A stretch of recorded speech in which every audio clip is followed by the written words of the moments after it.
This is the current federal tax developments for the week of November the 4th, 2024. Current federal tax developments are brought to you by Kaplan Financial Education and by your state society of CPAs. I'm Ed Zollers, and coming this week again from Phoenix here, I'm going to talk about a couple of developments during the week.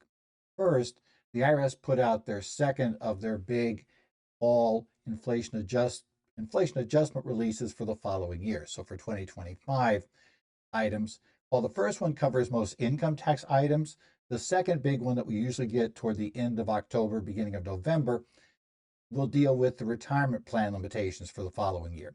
And that is what we got this week with an IRS notice.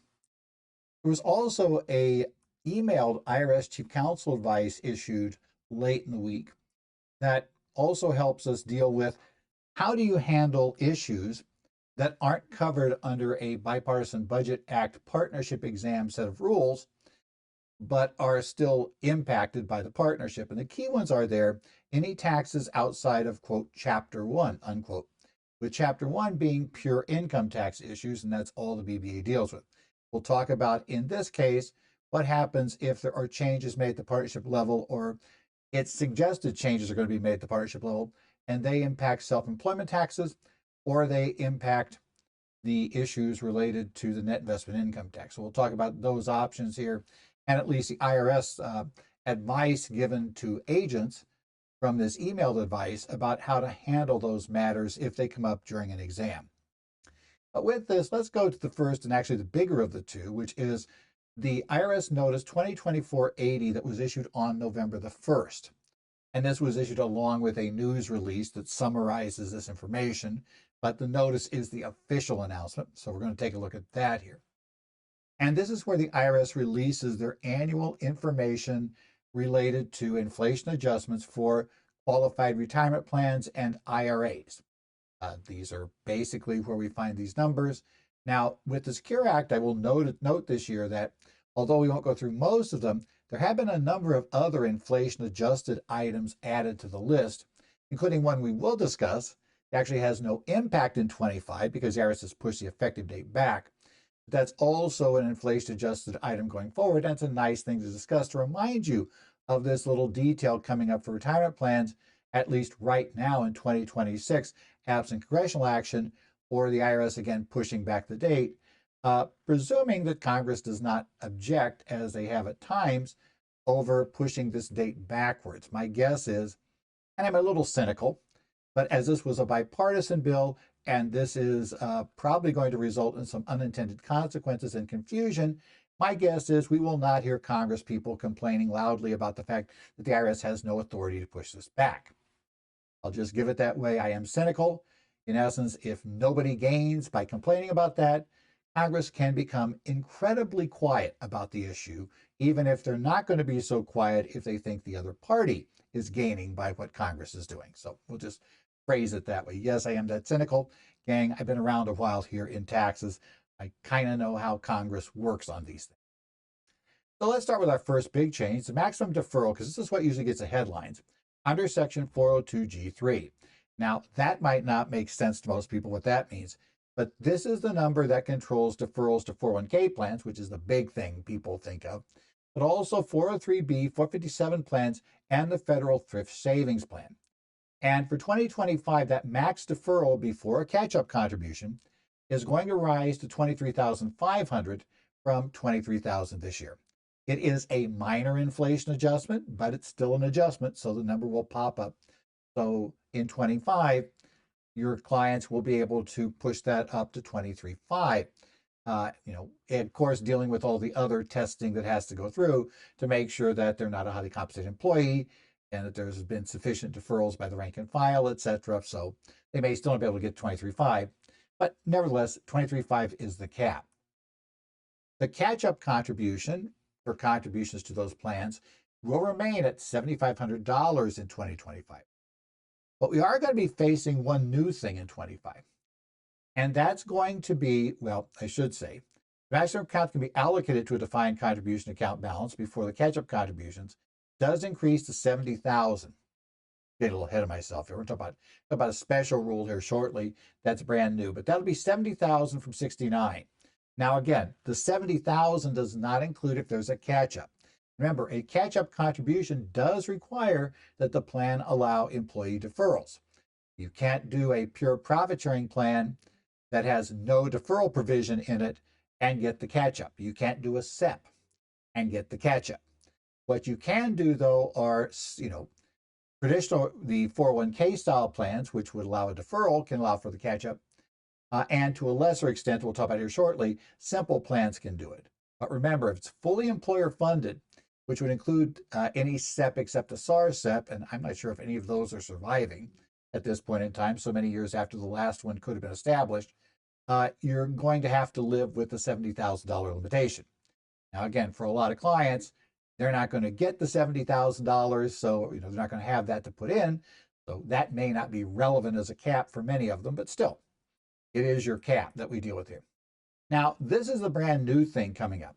The Secure 2.0 Act added a special rule that begins in 2025 for participants in a 401k or similar plan that attain age 60, 61, 62, or 63 during the year. They're allowed to make an extra catch-up contribution.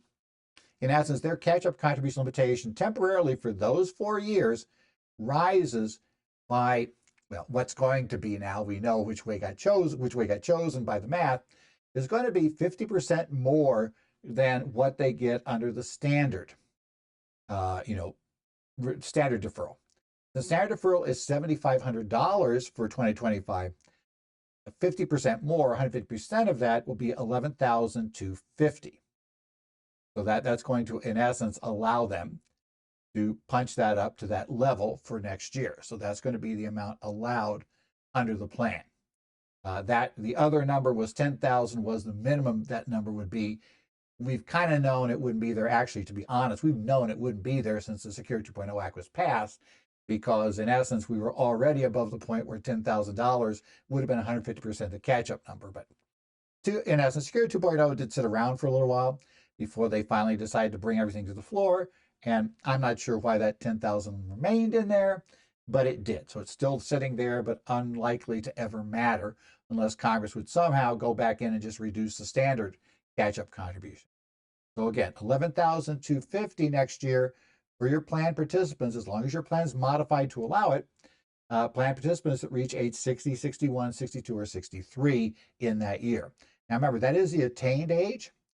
So that's the age they need to be at the end of the year, not the age they're at the beginning of the year. So you have a client who is 63, when they're entering 2025 and will turn 64 in 25, they're not going to be able to do this, right? It's got to be somebody who attains the age during the year, not somebody who at some point in the year had that age.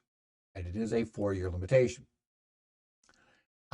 Also, now this is the one that we've got a number for, but technically it doesn't apply because we have an IRS notice that kicked the effective date back 2 years.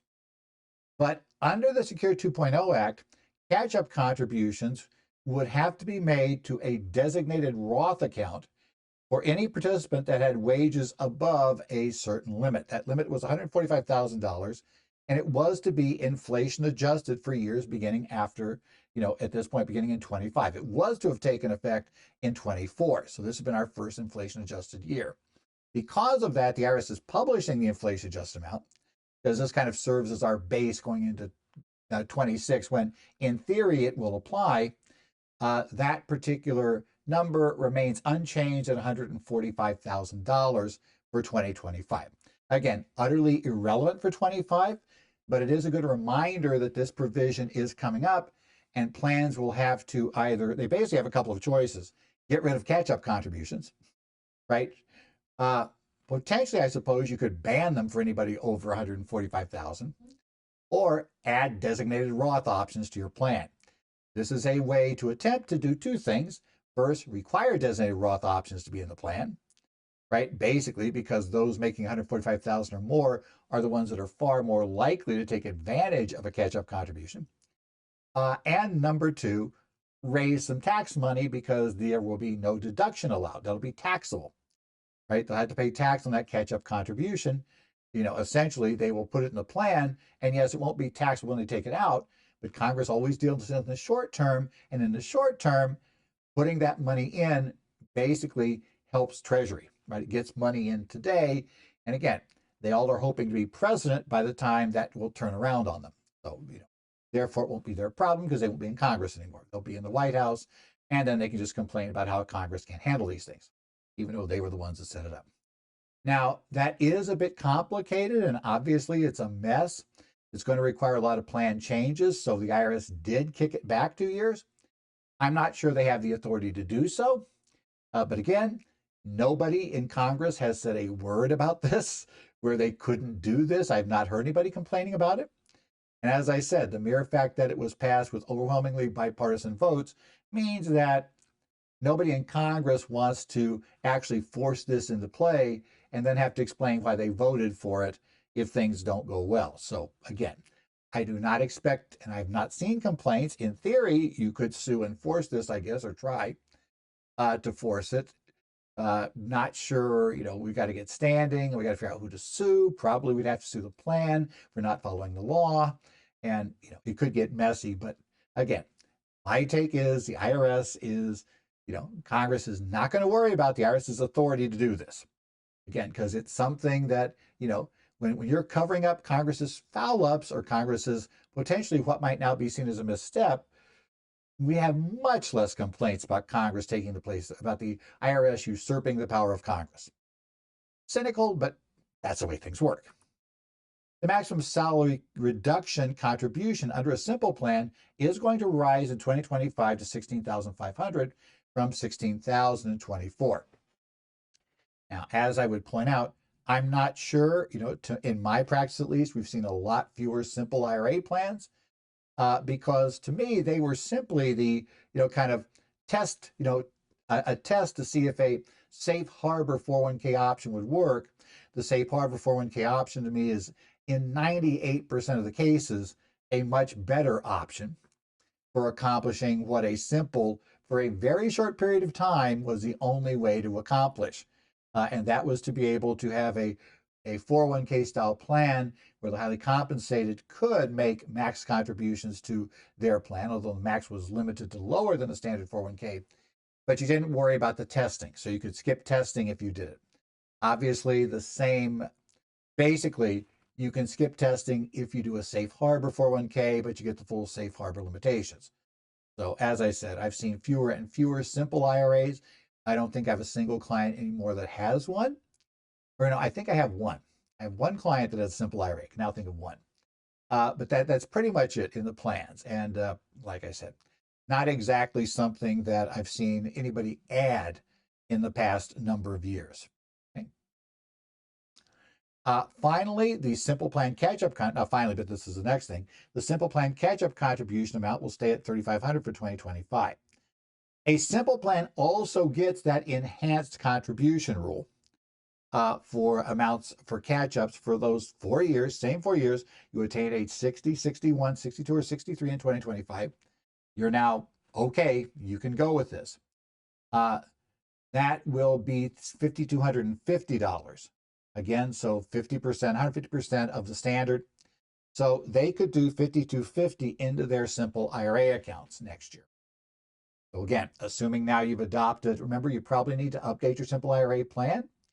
I believe the IRS has revised versions available.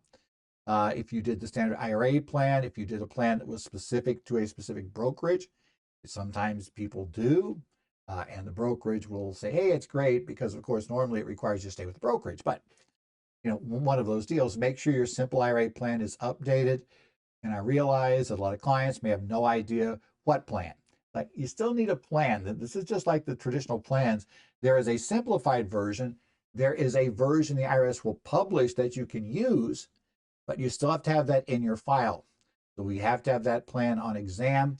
An agent will ask to see that plan. So it'd be really nice to have it adopted, signed, and in your files now, as opposed to, suddenly creating one out of the blue and then discovering that the IRS is able to determine that the plan document you used, was not in existence on the date you claimed you adopted it.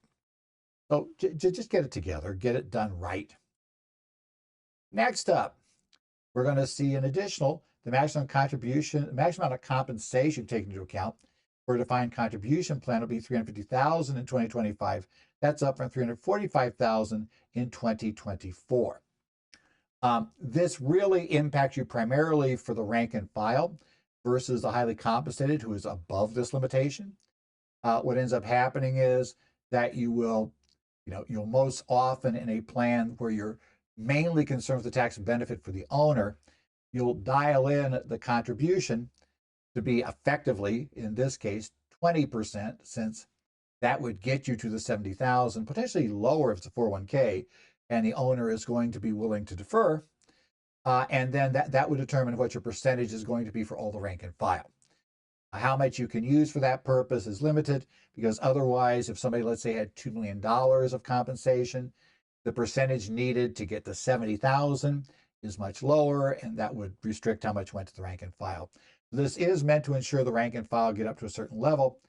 It's become less important than it was back before the Pension Act of 2006, which goes way back now, because previous to that, basically the employer, any sort of deferral was considered, it really didn't work well for 401k plans and everything. There were lots of issues that caused problems for small, closely held plans that were just kind of messy. But now, since we, essentially are able to max out profit sharing plans, and we don't need to have these money purchase plans lying around to get to the maximum, and 401ks with safe harbors probably work as well as anything, even for the tax-driven plans, except for the fact that you pay FICA on the 401k deferral, which you wouldn't end up paying, or self-employment. You would pay self-employment regardless.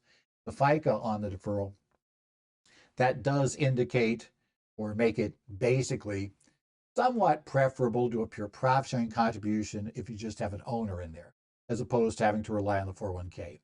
And obviously at $350,000, you can use 20% of compensation, get to 70. So it's a one owner entity, you got at least $350,000.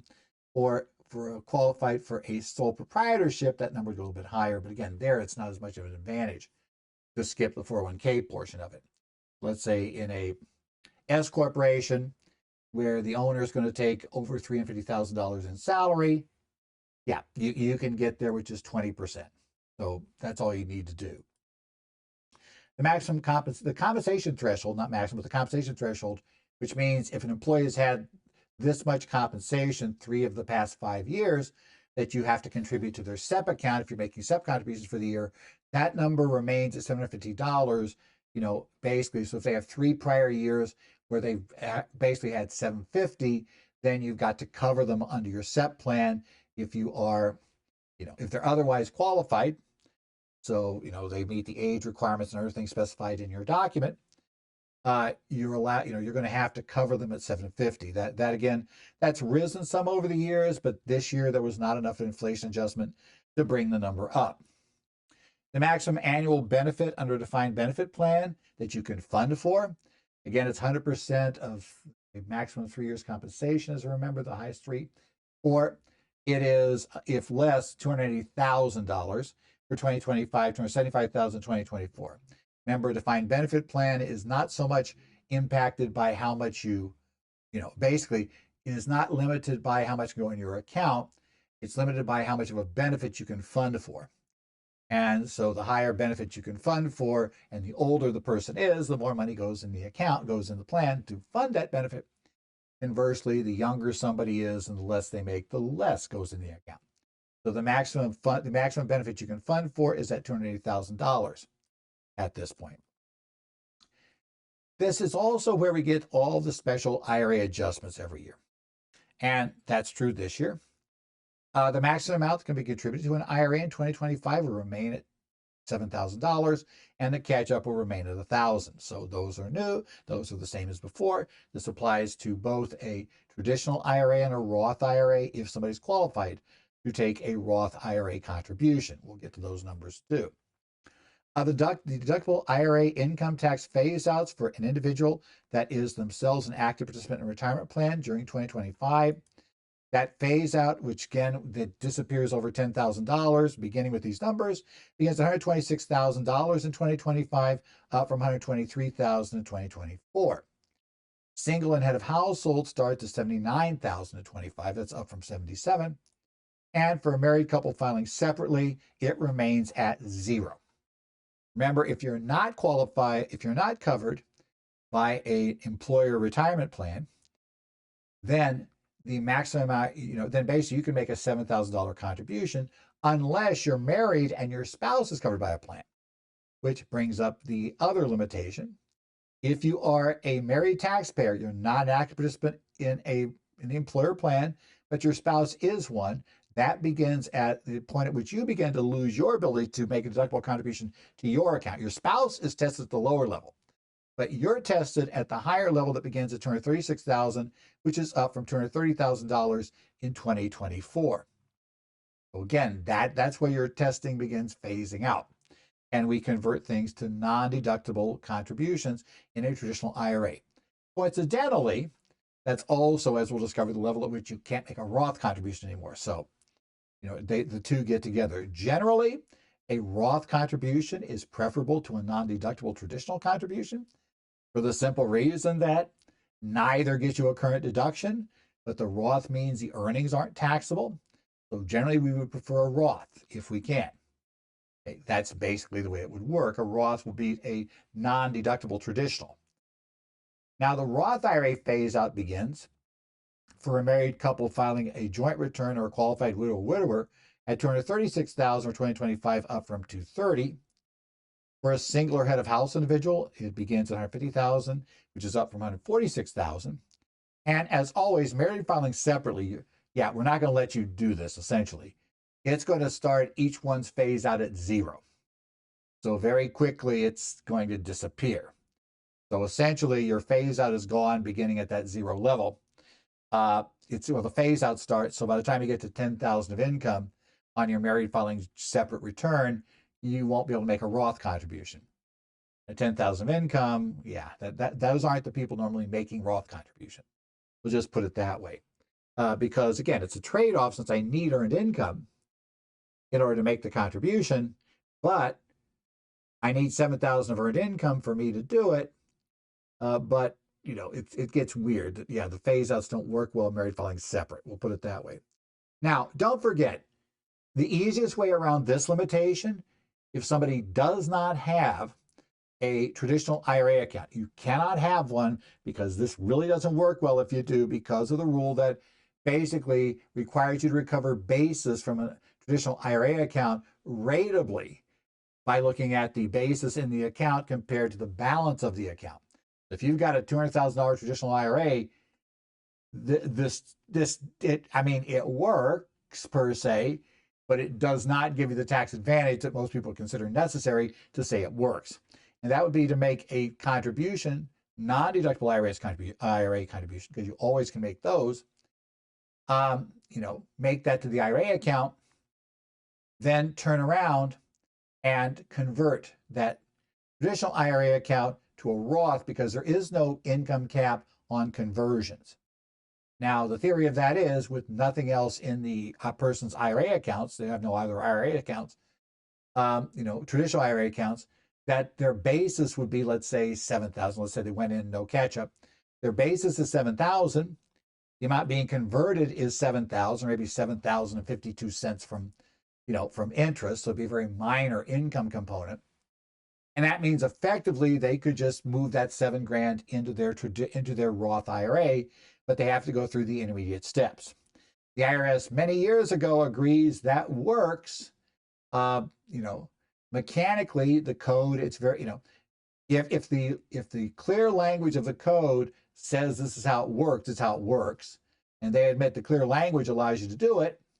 So they'll say, yeah, you can do it. But do keep in mind that if you have an existing IRA, traditional IRA, things are going to go badly because most likely you'll put $7,000 in, but when you take the $7,000 out, only a very minor part of that $7,000 is going to be considered basis, and most of the rest will be considered a transfer of earnings, which means you will have to not only have paid tax on that $7,000, putting it into the regular IRA, but you're going to pay tax on it again, effectively coming out of this, because a lot of that basis is going to stay in the original IRA. So the traditional IRA, so that's your problem. Why the backdoor Roth, which is the term by which everybody refers to this, the backdoor Roth contribution is not effective unless you can clear out the regular IRA accounts. Now that can be done if you have the ability to do so by rolling them into an employer plan, so it's all sitting inside employer plans, or doing other things to clear that out. Or if you've done a complete Roth conversion of the regular, that also would open up the backdoor Roths going forward. But it's not so great if you're sitting there with a large IRA account currently and you don't want to convert that to Roth, pay at that tax amount. Yeah, you probably are going to have, it's a little bit tougher there. The backdoor doesn't work. Okay. The qualified charitable contribution limit for transfers from an IRA account, right, to a charity, directly to a charity, will increase to $108,000 for 2025 from $105,000 it was in 2024. Remember, that was inflation adjusted by Secure 2.0 Act, right? Inflation adjusting this numbers. Now, remember, that is still based on you can do it once you've attained age 70 and a half. That 70 and a half for this has never been linked to the old required beginning date, right? The Apple age of 70 and a half determines your required beginning date. A lot of people probably assumed it was because 70 and a half was a weird age. These both were related to IRA accounts. They both use the same age. So obviously, this section just referred to the other one, right? No. Never did. Always had its own date. That age is not changed.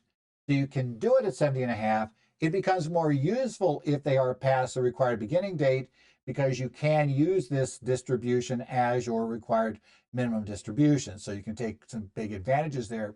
But it can still be useful in the early years if you're trying to reduce the IRA account. You know you've got more IRA funds than your client's going to need in retirement. They make significant charitable contributions. This is something that can benefit them by going ahead and using it, right? Being able to make use of that. Now, there is another provision here if you want to make a split interest contribution to things like basically, a CRAT, a CRUT, charitable remainder trust, charitable unit trust, charitable gift annuities. You can make a maximum one-time only transfer from your IRA to one of those of $54,000. It is a lifetime limitation. 54,000 is 2023 numbers. 53 is the 24 numbers. My only problem with that is it's probably not very useful if you're going to try to get your own CRAT or CRUT funded, and these are your funds. It's for me, it's always been really difficult to justify a CRAT or CRUT unless we can get about $1 million in there. And with a CRAT, we're going to be limited to the one-time funding rule. We can only do it once, so that's going to be a really small CRAT. Can't see how that ever works. With a CRUT, in theory, we could use this in other funds to make it work, but then it's kind of like a minor amount compared to what we really need to get in there.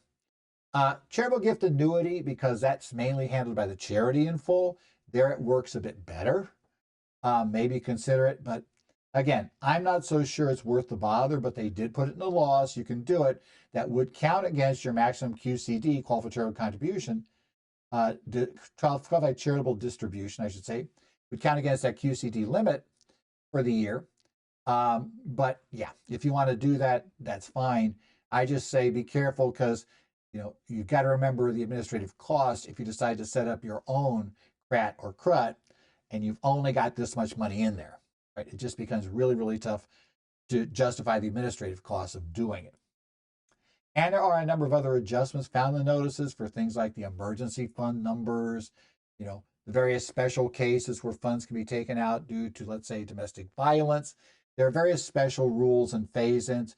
My problem is for most of those right now, most plans I'm aware of aren't implementing those things because that's just more work for the plan administrator with no real benefit given to the plan administrator, and most employees have no clue about those things. So it's not like you're going to be able to hire people by saying you're doing it. So, but they are there. If you're interested in them, go read them.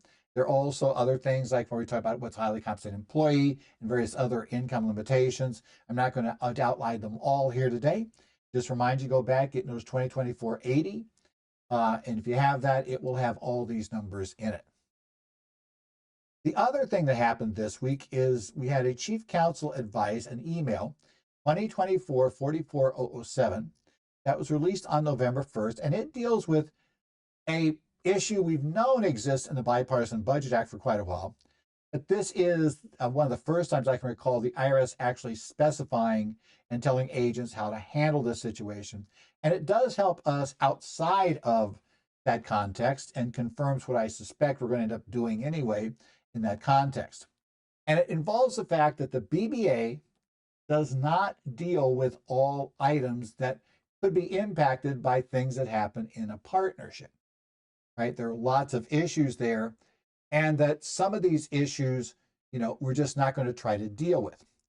And the key thing to remember is that the BBA, the Bipartisan Budget Act, only affects Chapter 1 taxes. And if you're not somebody who's deep into the structure of the Internal Revenue Code, the Chapter 1 taxes are basically the pure income tax, the standard vanilla income tax. Most importantly for this particular issue, it does not include taxes under Chapter 2, which basically are the self-employment taxes, nor does it include taxes under Chapter 2A, which are the net investment income taxes. So Chapter 2 and Chapter 2A taxes are not covered. So the BBA exam does not push out. Generally, in essence, the partnership itself cannot pay those taxes as part of an assessment. And it's not directly covered if there's a push out and things like that. It's just not covered in an exam. And the BBA exam itself really can't it can indirectly deal with this, but it can't directly deal with this, which is what the agents say. So the fact pattern is something like this. IRS is examining a partnership. It did not opt out of BBA or was not eligible to opt out of BBA. So they're examining this partnership. And this partnership, let's say, is an accounting firm. And it's an accounting firm and all the partners materially participate, right? They're all not limited partners.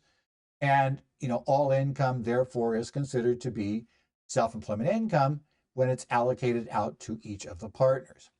In this exam, they discovered that the accounting firm had taken deductions that are disallowed on the exam that will increase their overall income by $60,000.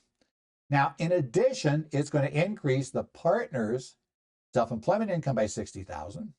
It's going to increase their AGI by somewhere less than $60,000. We'll get to the SEICA adjustment would change that somewhat. But, we'll talk. So let's just assume 60 for now. We'll just keep it there because that wouldn't be right, but we'll leave it. And that conceivably could affect the net investment income tax. And for any partnership, even if it wasn't one, maybe everybody, most affected people are limited partners, it would still potentially have a net investment income tax impact if the partnership itself has investment income. And clearly it'll affect AGI as well. And they're really, let's face it, the NII tax is really a tax on the lesser of your excess of AGI. So any change in AGI could change your NII, or it is a tax on your excess on your net investment income, if that's more than the excess AGI, in which case then, you end up doing that to net investment income, or I should say we get into that less than. So we're kind of looking at it weirdly. NII, basically, if investment interest is, involved there, we're looking at basically your tax on excess AGI, which weirdly is the most likely tax if you have a lot of investment income, or your tax on the excess AGI, which again, weirdly backdoor, is more likely what applies if you don't have a lot of AGI, but you don't have a lot of, I should say, investment income, but you have a lot of AGI. It's the weird backdoor way the NII works. But we don't calculate either one of those in a BBA partnership at the partnership level. So because it only covers Chapter 1 taxes and partnership-related items, and the BBA, and they're saying, and basically the NII and the self-employment tax is neither, what does an agent do in an exam where they find changes that would impact each partner's self-employment tax liability and at least some of the partners have liability for the net vested income tax? Well, the email says, look, this is not part of this exam directly, but there are two options the agent has at that point. And these are actually somewhat the same options or at least one of them that we have sitting outside of here, or that we will probably need to take sitting outside. But let's go over from an exam perspective only to get started. The first option the IRS has is they can finish the BBA exam for all partners. And when they do so, they could then move on to open basically to assess the individuals under the authority found in section 6501 C12, because the IRS is given at least one more year to go after these items that relate to Chapter 2 or Chapter 2A taxes after the conclusion of the BBA exam, which means after all the dust is settled, all the court challenges are done, everything's done, we're now to, yeah, this is locked in, this is good. They can, for 1 year, then go back and make assessments based on the net investment income tax or the self-employment tax of the individual partners. That provision, which I haven't really heard many people discuss, but it's there, it's been there for ever since we got the BBA, is this particular part of 6501. And this is in the case of any partnership adjustment determined under Chapter 3 of Chapter 63, the BBA. The period for assessment of any tax imposed under Chapter 2 or 2A, which is attributable to such adjustment, shall not expire before the due date that is 1 year after. In the case of an adjustment pursuant to the decision of a court in a proceeding brought under, where you've challenged it in court, the BBA, the BBA assessment, you've gone to tax court to challenge it. When that decision becomes final, or in any other case, 90 days after the date on which the notice of final partnership adjustment is mailed under 6231.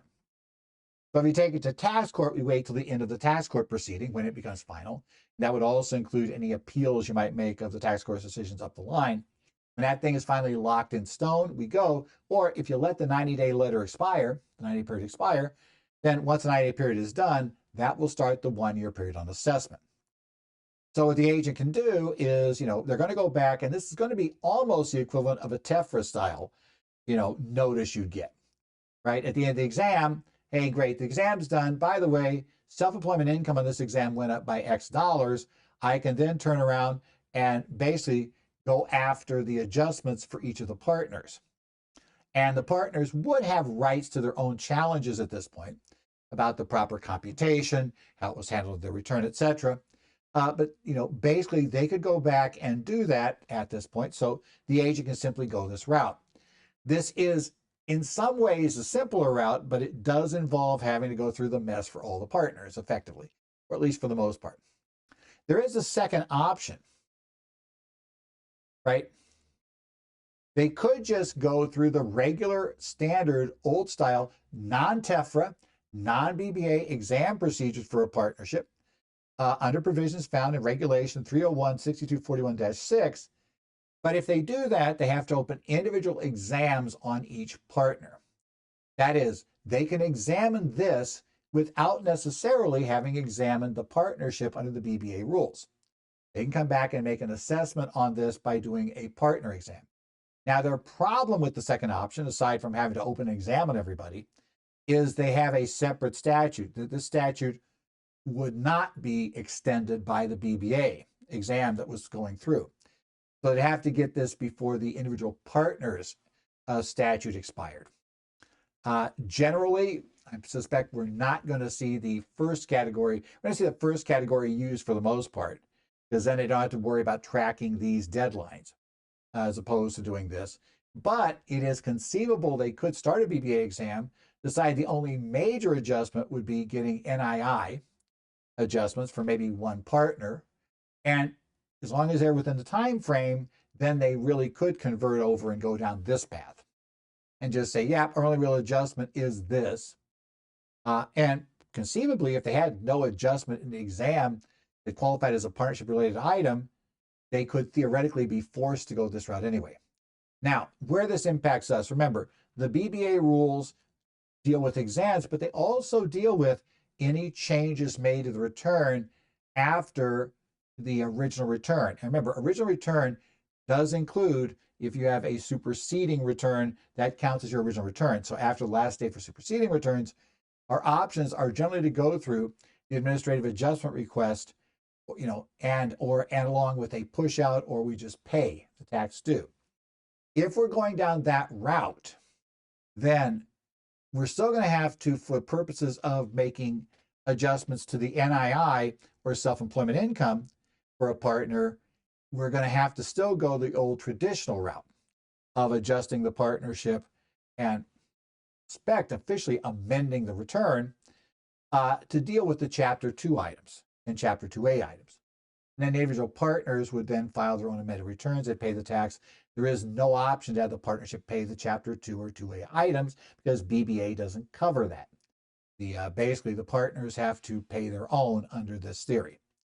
So just in case, remember that the BBA exam, if you get into one, does not cover Chapter 2 and Chapter 2A. So be aware if there's Chapter 2 or Chapter 2A exposure and warn your partners, because they might think, well, they've been told all of this, the partnership's going to pay all the tax.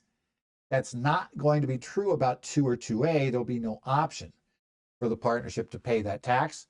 The individual partner will have to take care of it if the IRS takes the next step necessary to bring this outside, to basically take the exam results and within that year, go ahead and do an individual assessment of additional NII or additional self-employment tax against the individual partners. That'll be your key. So this has been the tax update, the current federal tax developments for the week of November the 4th of 2024. As always, this is brought to you by Kaplan Financial Education and your state society of CPAs. If you have any questions, my email address, edzollers@currentfederaltaxdevelopments.com. I try to look in there every so often. As well, you can follow me on the Connect sites that are run by Arizona's Society of CPAs, New Jersey's Society of CPAs. I take a look inside Minnesota's, Idaho's, Illinois', and take a look around those. So that's a place to go. And like I said, I always do recommend people use those to the extent that their state society sites are active in that area, because it is absolutely the best place normally to get any guidance on state-specific tax matters, because obviously most rest of the country concentrates on federal, because it's fine. Federal stuff applies to everyone. That's a lot more people who basically will be able to give comment on a federal issue.